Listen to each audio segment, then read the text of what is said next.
Mes chers collègues, nous entamons ce dernier après-midi d'audition en recevant Madame Christiane Taubira, ministre de la Justice, garde des Sceaux.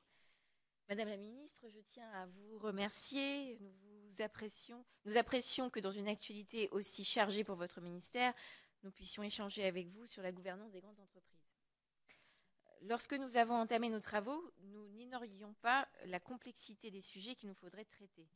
Réfléchir aux moyens d'assurer l'équilibre des pouvoirs au sein du processus décisionnel, l'information des instances représentatives du personnel ou encore la juste rétribution des performances accomplies par les équipes de direction amène nécessairement à soulever des questions politiques, je dirais même éthiques, en ce qu'elles touchent à la juste récompense des efforts et de l'investissement consenti, à l'insertion et à l'efficacité de nos entreprises dans un cadre mondial.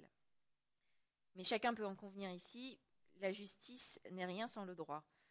Lors de notre réunion constitutive, j'ai eu l'occasion d'affirmer la volonté de l'ensemble des membres de la mission qu'à l'issue de nos travaux, des réponses opérationnelles soient apportées aux problèmes de la gouvernance des grandes entreprises. Nous ne considérons pas que celles-ci doivent, en tout domaine, prendre la forme de nouvelles dispositions législatives. L'autorégulation a ses vertus et nous ne doutons pas que dans le cadre de codes de gouvernance actualisés, fruit d'un travail associant éventuellement des cercles plus larges que ceux ayant rédigé les codes actuels, les acteurs de la gouvernance des grandes entreprises trouvent par eux-mêmes des solutions appropriées.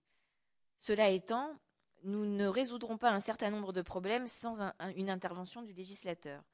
La mission a pris acte de l'intention du gouvernement de déposer un projet de loi au cours du premier trimestre 2013. Pour notre part, nous n'excluons pas de donner à notre démarche un débouché législatif sous des formes restant à définir. Pour l'heure, il nous faut formaliser des propositions et trouver des équilibres raisonnables.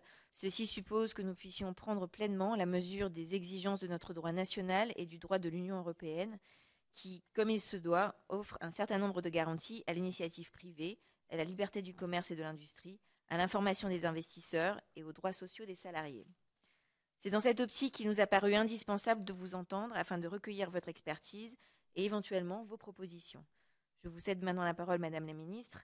Avant que nous vous posions quelques questions, je rappelle à toutes fins utiles que cette audition fait l'objet d'une retransmission en direct sur le canal interne du site internet de l'Assemblée nationale et les enregistrements resteront ensuite accessibles à la demande pendant quelques mois. Merci.